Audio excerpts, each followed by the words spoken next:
मध्य प्रदेशातील इंदोर येथे झालेल्या ज्युनियर मिस इंडिया 2025 या अत्यंत मानाच्या स्पर्धेत सोलापूरची युक्ता सुरेश व्यवहारे हिने उपविजेतेपदाचा मुकुट पटकावला. 3, 4 आणि 5 जानेवारी रोजी या स्पर्धेची महाअंतिम फेरी पार पडली. या स्पर्धेत 25 राज्यातील 40 शहरांमधून झालेल्या 120 मुलींनी भाग घेतला. वेगवेगळ्या फेऱ्यांमधून तज्ज्ञ परीक्षकांनी युक्ताची निवड केली.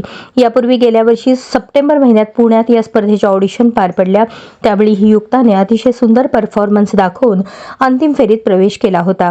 देशभरातील विविध ठिकाणाहून स्पर्धक यात सहभागी झाले होते. ही स्पर्धा म्हणजे सौंदर्य आणि बुद्धीची कसोटी असते. यात युक्ताने आपल्या कौशल्य दाखवले. प्रसिद्ध आयुर्वेद तज्ज्ञ डॉ. सुरेश व्यवहारे आणि डॉ. नयना व्यवहारे यांची युक्ता ही मुलगी असून ती इंडियन मॉडेल स्कूलमध्ये इयत्ता 6वीत शिक्षण घेत आहे. या अपूर्व यशाबद्दल संस्थेचे सचिव अमोल जोशी, संचालिका सायली जोशी, प्राचार्य अपर्णा कुलकर्णी यांनी युक्ताचे अभिनंदन केले.